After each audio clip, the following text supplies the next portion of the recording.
Bonsoir à toutes et tous, j'espère que vous allez bien. Merci de votre présence sur ce débat live. On reçoit ce soir le député Jean-Noël Barrot. Je vais l'inviter tout de suite à pouvoir nous rejoindre pour le chat. J'ai vu que vous étiez présent, donc en principe, Monsieur Barrot, vous recevez une notification et vous allez apparaître. Et bien, pas plus tard que dans quelques secondes. On va pouvoir commencer par les petites précautions d'usage. Je vous invite notamment à me dire dans le chat si vous entendez bien et si vous voyez bien et si vous n'avez aucune difficulté pour suivre ce débat. Hop. Ok, très bien. Alors, est-ce que Monsieur Barrot nous a rejoint? Je vais retenter de vous inviter.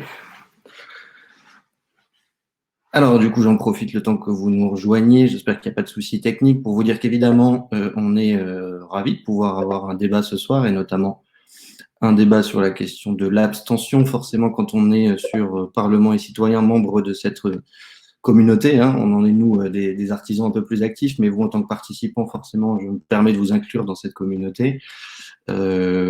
Forcément, la question de l'abstention est au cœur de nos préoccupations. Enfin, en tout cas, tous les sujets qui peuvent concourir à une revitalisation de la vie démocratique, ou en tout cas à faire en sorte qu'on retrouve un peu ce sens de l'engagement citoyen et qu'on le fasse vivre. Donc, du coup, quand la proposition nous a été faite de pouvoir réaliser l'enquête et vous faire participer à cette enquête sur Parlement et citoyens, évidemment, on a donné notre accord au groupe Modem sans aucune difficulté. Et puis, du coup, on a l'occasion d'avoir ce débat avec Monsieur Barrot qui vit, je pense, un petit souci pour réussir à se connecter. J'espère que c'est pas trop grave. Mais avec du coup, du coup, ce sera l'occasion pour lui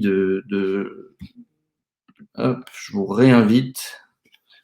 Monsieur Barrot, n'hésitez pas sur le chat à me dire si jamais vous avez un petit problème en particulier ou autre, puisque du coup, de mon côté, tout va bien. Hop. Bonjour Pierre. Ben oui, une première réponse. En fait, on a pour les résultats de l'enquête, ils sont encore en cours puisque la consultation va encore durer pendant une dizaine de jours, mais Monsieur Barrot lui-même a déjà réalisé une première sortie des résultats et s'en est notamment inspiré pour réaliser un livre blanc sur la question de l'abstention dans lequel il fait part de certaines préconisations et c'est principalement un des intérêts de notre rencontre ce soir, c'est qu'il puisse vous les présenter. En tout cas, il pourra vous les présenter si on arrive à résoudre ce fâcheux problème de connexion. Je ne sais pas si, par exemple, François, son collaborateur qui est présent ici aussi, peut me dire si jamais il y a une difficulté ou pas. Mais en tout cas, il y a déjà eu effectivement une première compilation qui vous sera présentée. Alors, je suis bien ennuyé puisque du coup, pour l'instant... Ah, donc, JN, je vais supposer que c'est Jean-Noël Barrot, que j'appelle moi de manière beaucoup plus respectueuse et polie, Monsieur Barrot, mais en tout cas l'essentiel c'est que du coup il puisse bien se connecter, qu'on arrive à résoudre ce petit souci. En tout cas du coup effectivement enquête sur l'abstention, plutôt une belle participation puisqu'on a dépassé les 2000 participants, ce qui on va dire est dans les standards de Parlement et citoyens, et puis l'occasion aussi de peut-être raviver certains débats qui sont un peu rester dans les cartons aujourd'hui des débats politiques tels que le vote en ligne. Alors vous participez sur une vente en ligne, donc sur une plateforme de participation en ligne, donc peut-être que vous n'avez moins d'appréhension par rapport aux outils numériques et leur lien avec la démocratie, mais en tout cas, on aura l'occasion d'en reparler. En tout cas, j'espère qu'on pourra surtout en discuter avec le député, puisque bien évidemment j'ai un avis sur le sujet, mais ce n'est pas celui qui est le plus intéressant, n'étant pas député. Ah, magnifique! Bonjour. Bonjour, vous m'entendez? Moi, je vous entends très bien et je laisse les autres participants pouvoir le confirmer aussi sur le chat. Bon, bah, tant mieux. C'est bon. Merci beaucoup à Parlement et Citoyens pour cette invitation à discuter ce soir. Merci aussi d'avoir permis au Modem de consulter très largement les citoyennes et citoyens qui le souhaitaient sur le sujet des causes de l'abstention et des moyens de renforcer la participation électorale.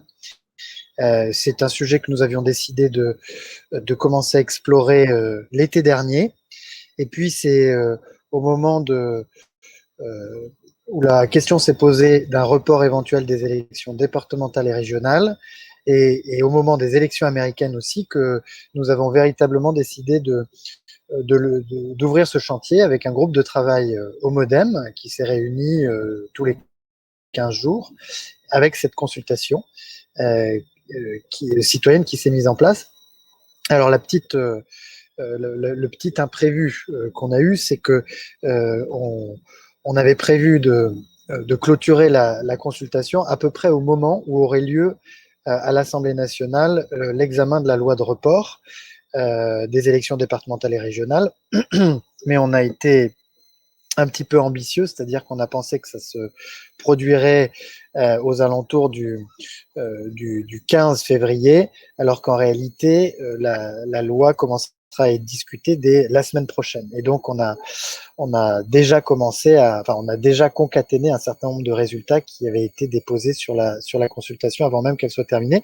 Mais l'avantage, c'est que certaines de ces propositions vont pouvoir être portées par le groupe MoDem, mais aussi par d'autres sans doute, dès la semaine prochaine à l'Assemblée nationale par voie d'amendement dans le cadre de l'examen de cette loi de report des élections départementales et régionales. En tout cas, merci à celles et ceux d'entre vous qui y ont participé, et très heureux d'être avec vous ce soir pour en discuter. Eh ben, merci à vous, merci de votre présence. Effectivement, merci de nous resituer la consultation dans son contexte politique, dont on sait bien aussi qu'il est mouvant et que du coup, les calendriers, c'est un peu le propre, sont toujours un peu perturbés. Donc, il n'y a pas de souci avec ça. Et puis, on est ravis que vous puissiez nous expliquer aussi, faire un peu la pédagogie de ce travail parlementaire en nous expliquant aussi plus concrètement ce qu'il va se passer, quelles vont être les suites de cette consultation. Et puis, bah aussi, peut-être, on a vu aussi une forte actualité sur la question de la proportionnelle ou autre, donc de pouvoir nous dire quels sont les termes de ce débat. Mais d'abord, pour expliquer aussi, dans la démarche de Parlement et citoyens, on aime bien, en tout cas, que vous puissiez nous expliquer finalement ce qui vous motive, vous, dans un contexte politique qui est quand même compliqué, à aujourd'hui avoir accepté, ou en tout cas vous êtes porté volontaire pour cette fonction. Qu'est-ce qui a motivé votre engagement politique? Est-ce que vous pouvez nous dire un mot sur votre parcours personnel avant de revenir sur le sujet de l'abstention? Oui, alors d'abord, je réponds à Jean-Noël et Françoise que je salue. Si je porte un masque, c'est que je suis dans un lieu public, et donc, par respect pour les personnes qui sont pas très très éloignées de moi, je conserverai le masque et je le regrette bien sûr. Comme vous pouvez voir derrière moi, je suis malheureusement pas tout seul. Ce qui a motivé mon engagement public, en tout cas mon engagement à me présenter aux élections législatives de 2017, c'est tout simplement que j'ai adhéré au programme, aux valeurs qui étaient portées par la majorité qui s'est construite autour d'Emmanuel Macron, et que dans mon champ de compétences et d'expertise qui est l'économie, je souhaitais pouvoir contribuer à mettre en œuvre un certain nombre des réformes.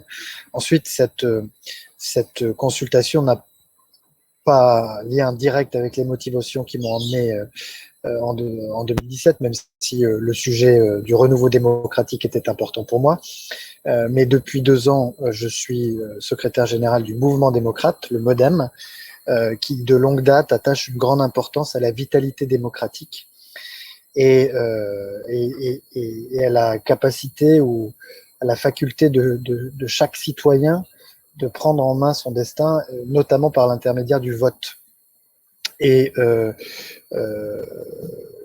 donc, à la suite des élections municipales de l'été dernier, enfin du printemps dernier, nous avons au MoDem, mais je suis sûr que c'était partagé bien au-delà de cette étiquette partisane, je veux dire, été frappé par le record d'abstention, et ça a agi comme un électrochoc.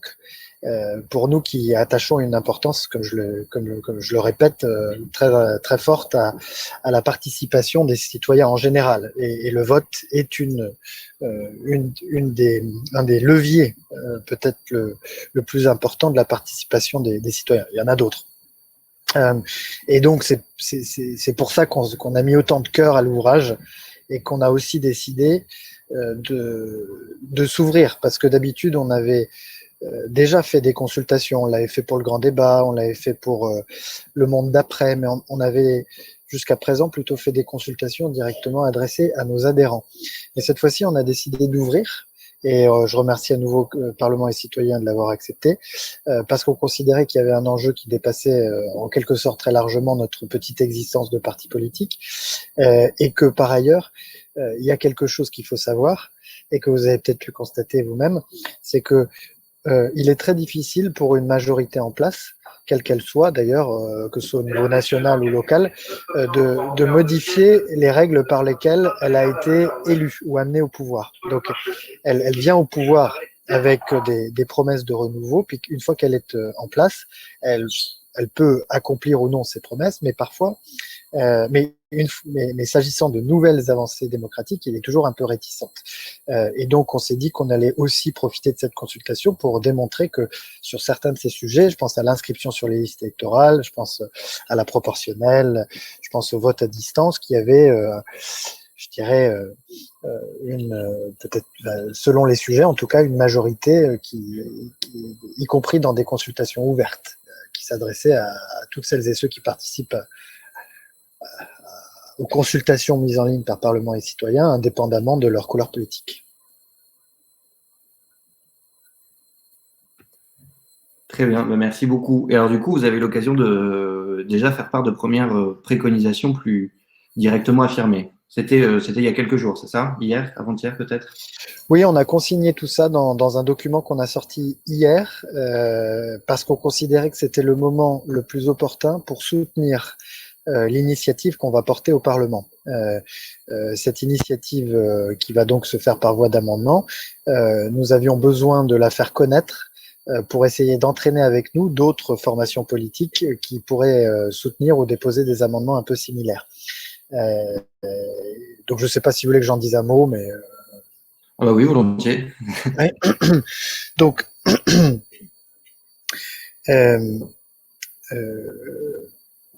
il y a différentes choses qui sont importantes et qui sont plus ou moins bien connues. Oui, alors Christian, le problème de la participation est d'abord de donner envie, c'est de permettre toutes les expressions, notamment dans le vote nominatif, s'engager vers le vote consensuel qui va éviter le clivage, qui selon moi est la principale source de l'abstention. Alors, je ne sais pas exactement quelle est la formule du vote consensuel, mais si c'est le vote, hein, le vote à scrutin majoritaire peut-être? Christian oui, va en tout cas, détailler ce qu'il veut dire. En tout cas, je suis d'accord avec Christian. Quand on s'interroge sur les causes de l'abstention, il y a deux choses.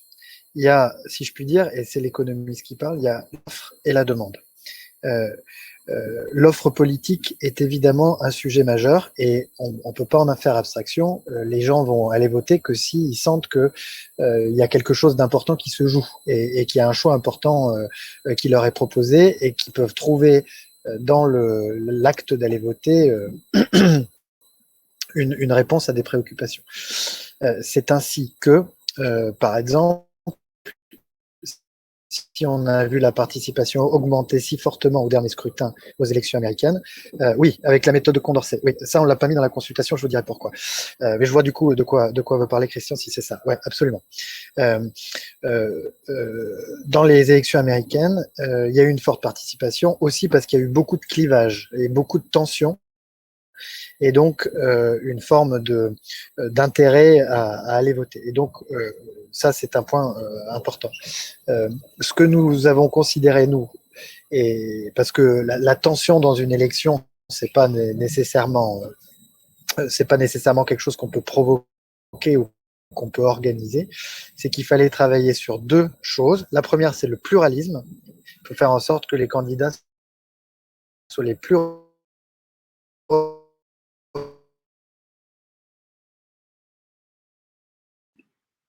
représentatifs possibles, reconnaissent dans les candidats. Oui, et je suis revenu. Je crois que je suis revenu. Je suis revenu. Donc, pour que les citoyens se reconnaissent dans leurs candidats, c'est la raison pour laquelle nous défendons la proportionnelle, que nous défendons la parité dans tous les conseils municipaux. C'est aussi la raison pour laquelle nous défendons la reconnaissance du vote blanc qui pousse à ce qu'il y ait une plus grande diversité de candidats, et que nous défendons aussi le principe de la banque de la démocratie, qui est une idée pour faciliter l'accès à chacun à la candidature électorale. Et puis, nous proposons, et ça rejoint des réflexions, pas tout à fait, mais à peu près la réflexion de Jacques qui parle des sondages électoraux, nous disons il faut aussi que les campagnes elles prennent toute leur place dans l'espace médiatique tel qu'il existe aujourd'hui et qu'il faut donc travailler ou réfléchir à la publicité des campagnes électorales, à ce qu'il y ait des clips, notamment pour les élections locales, des clips radio, télé, et peut-être un peu plus de souplesse sur la publicité sur les réseaux sociaux. Voilà comment est-ce que nous proposons d'agir directement sur l'offre. Puis ensuite, il y a la demande. Et la demande, c'est l'effort que représente pour le citoyen l'action d'aller voter. Bien souvent, on considère que c'est quelque chose qui ne compte pas. Or, c'est faux. Les études montrent toutes que quand on supprime un obstacle sur le chemin de l'électeur, ça a un effet assez significatif sur sa propension d'aller voter. Et c'est ainsi que pour l'inscription sur les listes électorales, la France est un des rares pays où il faut s'inscrire soi-même, ce qui conduit 9 millions de Français à ne pas être inscrits dans la commune où ils résident et à s'abstenir beaucoup plus souvent que les autres. Et donc, nous proposons de rendre l'inscription automatique et de réduire le délai d'inscription à 1 mois plutôt que 6 semaines. Et puis ensuite, il y a évidemment la question du vote à distance dont nous pensons, et la consultation l'a confirmé, même s'il y a des avis mitigés, qu'elle est une bonne manière de faciliter l'accès au vote, en tout cas des personnes qui ont du mal à se déplacer. Le vote par Internet aussi, qui rencontre un succès assez important dans la consultation, mais qui présente quelques enjeux techniques et juridiques peut-être un peu plus importants. Je regarde donc ensuite sur le mode de scrutin pour répondre à Jacques, à Christian sur la méthode de Condorcet.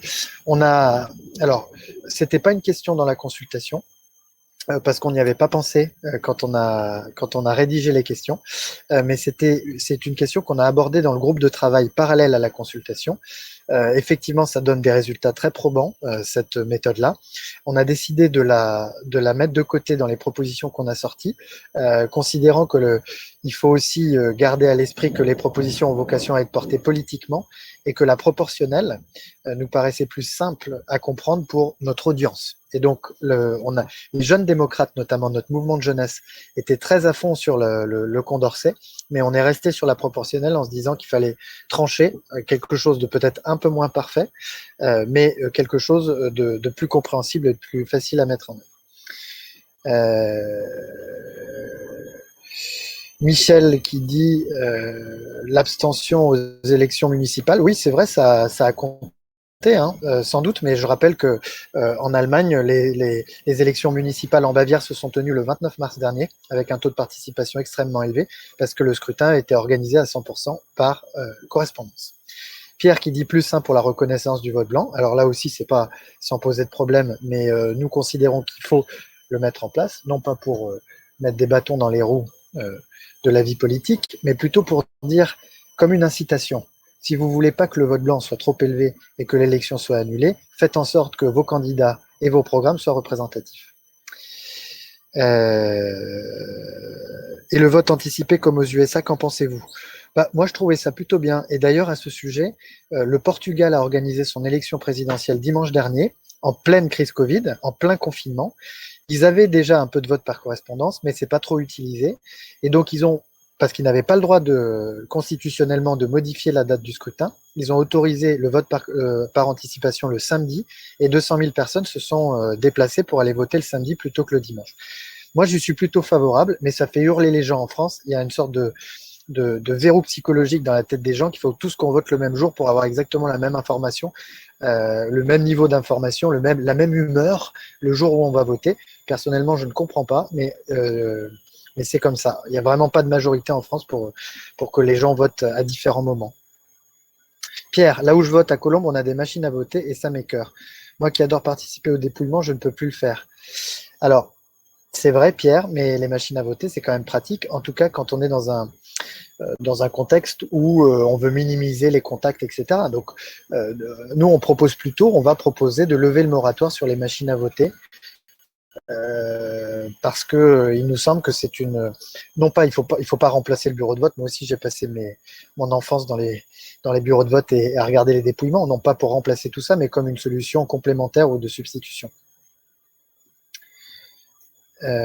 Bonjour, vos programmes représentatifs de quoi? Je sais pas, qui rencontrent les aspirations des électeurs, qui soient incarnés par des gens qui soient peut-être plus jeunes, qui soient plus divers, qui soient plus féminins, et qui rencontrent donc la réalité de la société française.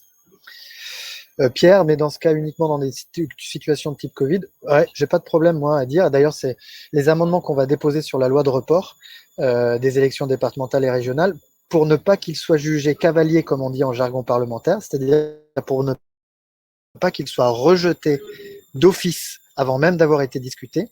Il faudra qu'ils aient un lien avec la raison même du report, c'est-à-dire la pandémie. Et donc, les amendements qu'on va déposer là, ils auront tous un lien ils auront tous un lien avec le caractère exceptionnel de la situation. On parle du vote obligatoire dans le chat. Ouais, alors c'est un sujet qui divise un peu au sein du MoDem. Le président du MoDem, François Bayrou, est très opposé à ça. Pourquoi est-ce qu'il est opposé à ça? Parce qu'il considère que le vote étant le levier de participation des citoyens à la vie de la cité, il faut qu'il soit pleinement approprié. Il faut qu'il soit pleinement approprié par le citoyen, et donc il faut agir sur la conscience du citoyen.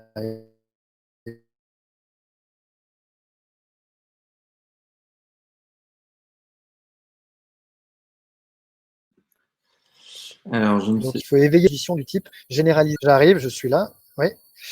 Je reprends. Donc on n'a pas mis le vote obligatoire, mais on a mis la généralisation des conseils municipaux jeunes. Et on a aussi proposé que des échanges plus fréquents puissent être organisés entre la jeunesse, les élèves des lycées et les élus, parce qu'il nous semble que en tout cas, du point de vue du MoDem, même si le vote obligatoire, moi je veux bien le comprendre, hein, je comprends tout à fait la logique. Bon.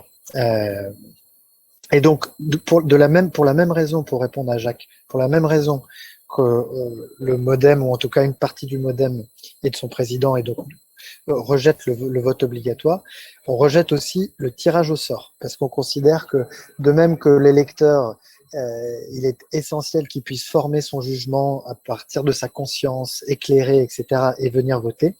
On considère que on le rejette pas dans toutes circonstances, mais pour les mandats électifs, on considère que le fait d'être candidat, c'est pas un hasard, que ça suppose un engagement, et ça suppose aussi de venir assumer son engagement devant les électeurs. Voilà. Bon, moi, je vous donne la position un peu du modèle, avec évidemment quelques divergences. Tout le monde a un avis sur la question, et sur le tirage au sort, il a évidemment des mérites. Alors, il y avait quelques questions qui étaient plus haut dans le chat, donc je me permets de les reposer, qui étaient plutôt sur la question de la fiabilité en fait du vote en ligne, et notamment des gages de transparence, en comparant la fameuse urne elle-même transparente, et en faisant référence aussi à l'expérience malheureuse des États-Unis sur le vote en ligne. Alors, très bonne question. Sur le vote électronique, je suis d'accord que ça pose plein de questions un peu compliquées, et qu'il faut y réfléchir, il faut du temps. Il faut que tout soit sécurisé, tout soit transparent. Mais pour le vote par correspondance qui a été utilisé aux États-Unis, il n'y a pas eu de problème, hein. Ceux qui ont observé les scrutins, ceux qui avaient la charge de vérifier la sincérité des scrutins n'ont pas détecté de problème. Des risques de fraude, il y en a à toutes les élections. Il y en a aussi pour le vote par correspondance. En France, le vote par correspondance a été utilisé jusqu'en 1975. Il a été supprimé pour diverses raisons, mais la motivation principale, c'est qu'en fait, c'était les maires qui recevaient en quelque sorte les votes par correspondance à l'époque. Et en gros, on a dit que les maires corses avaient fait voter tous les Corses du continent. Et c'est pour ça que le vote par correspondance s'est arrêté en 75. Mais il n'y a pas de risque de fraude avéré, en tout cas pas à ma connaissance. Et si vous avez connaissance d'études fiables qui montrent des risques de fraude plus importantes, n'hésitez pas à me les faire connaître. Et donc, l'avantage en termes de participation surpasse très largement les risques associés.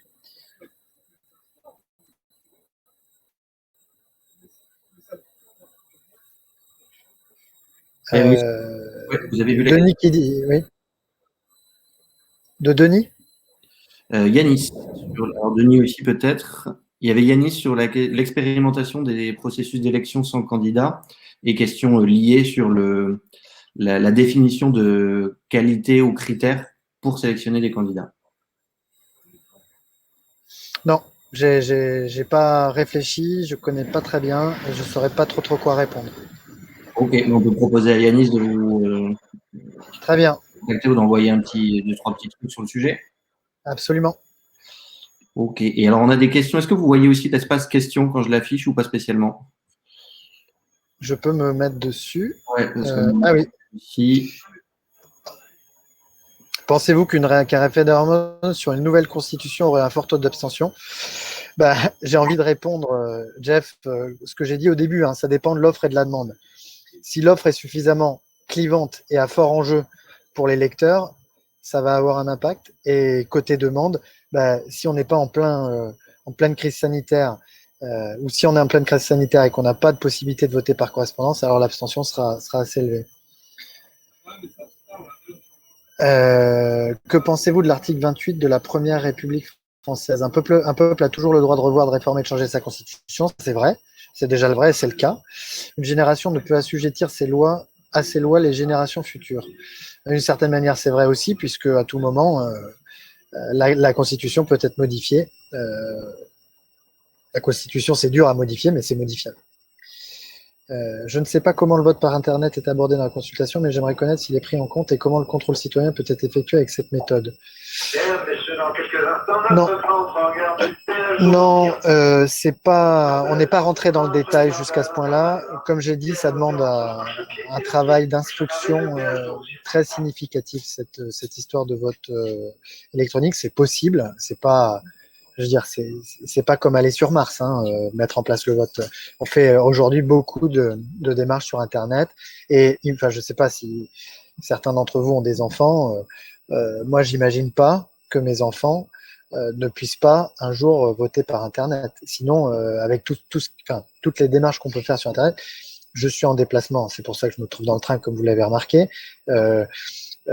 J'ai oublié ma valise dans le train ce matin. Eh bien, je le partage avec vous. J'ai fait toutes les démarches d'objets trouvés sur Internet. Enfin, toutes les démarches aujourd'hui se font sur Internet. Je suis un fanatique du bureau de vote et de son ambiance, mais il y a un moment donné, il faut aussi s'adapter un tout petit peu à l'évolution des usages. Je pense que l'abstention provient d'un manque de légitimité des institutions de 1958. Je pense que l'abstention vient d'une absence de légitimité du mode de scrutin, en quelque sorte. Et comme je l'ai dit, c'est multifactoriel, mais il y a des articles de recherche qui ont été réalisés et qui montrent que la proportionnelle a un effet positif, pas massif, mais positif sur l'abstention, enfin sur la participation. Ça fait, quand vous avez la proportionnelle, il y a plus de gens qui peuvent être candidats, les petits candidats ont plus de chances d'être élus, et donc ça fait que plus de gens sont représentés, ou en tout cas vous avez plus de chances d'être d'accord avec un candidat, quoi. Et donc ça compte. Je sais pas où vous voulez que j'aille. La proportionnelle n'est-elle pas la dictature des partis et des apparatchiks?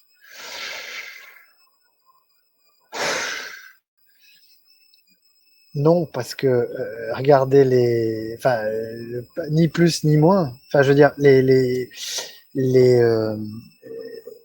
les élections législatives en 2017, c'est beaucoup les partis qui donnent les investitures. Et vous savez très bien à quel point les investitures comptent. Et d'ailleurs, les partis, les candidats, même si certains ont une empreinte territoriale plus forte, les candidats se battent pour avoir ces investitures. Donc, les partis, et moi je pense que les partis méritent, après vous allez dire que je plaide pour ma paroisse étant secrétaire général d'un parti, mais les partis méritent de jouer un rôle. Ils sont complètement décrédibilisés aujourd'hui, mais ils méritent d'être des espaces de réflexion, de discussion, de débat, de formation, voilà, qui manque un peu à notre vie démocratique aujourd'hui.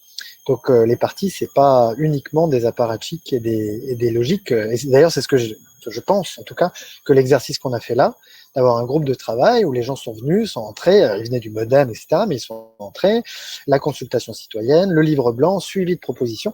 Ah, là, on a essayé de faire un vrai exercice qui me paraît utile, enfin, qui me paraît replacer les partis politiques dans leur rôle, c'est-à-dire un lieu où on fabrique des idées et où on essaye de les mettre en œuvre.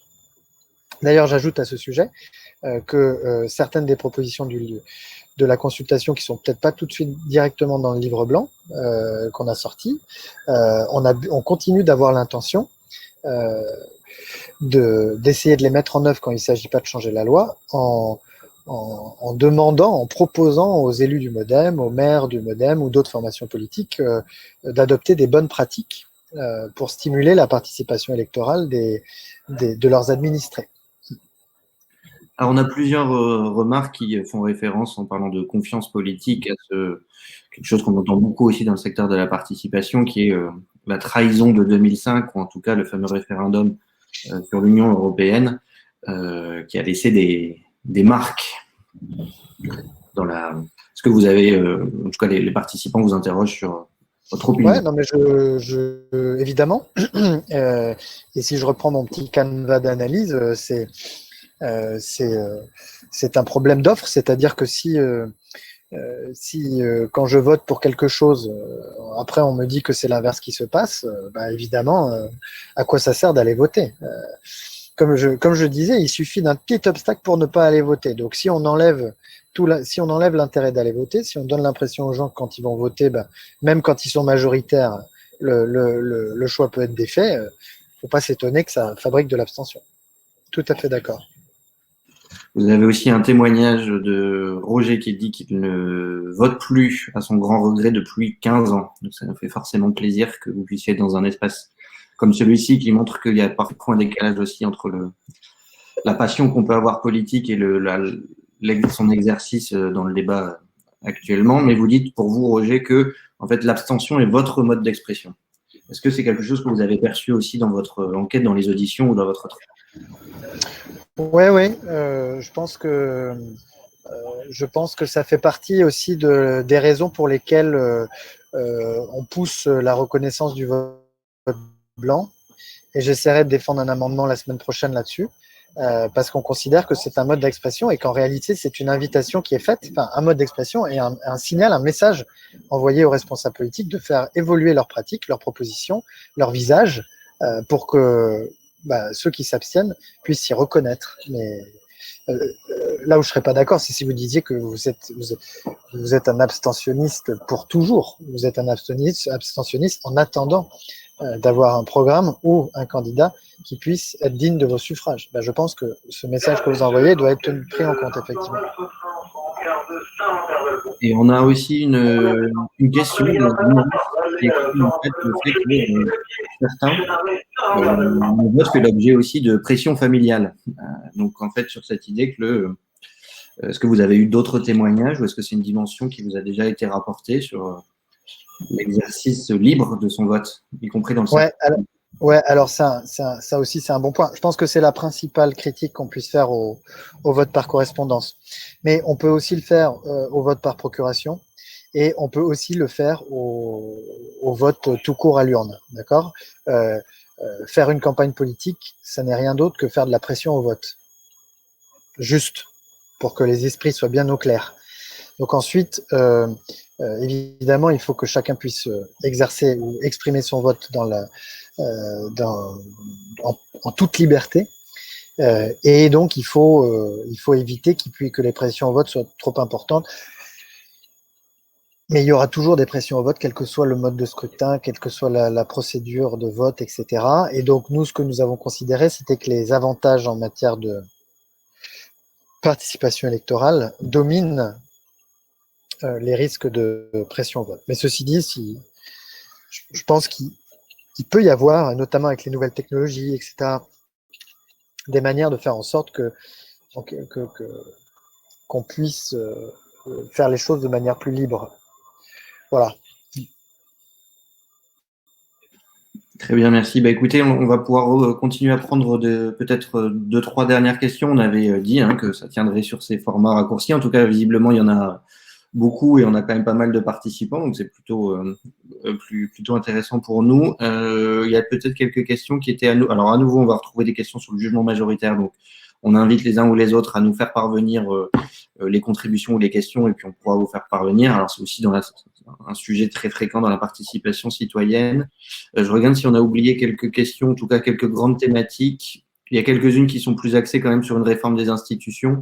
Mais peut-être, effectivement, avant de clore, est-ce que vous pouvez nous dire quelles vont être les suites? À nouveau, nous faire aussi un peu vraiment cette pédagogie du travail parlementaire et quelles vont être les prochaines étapes pour vous, les prochaines échéances. D'abord, merci beaucoup pour vos commentaires et vos questions. Donc, sur la suite, c'est qu'on va. Donc là, on a un texte qui va être examiné par la semaine prochaine sur le report.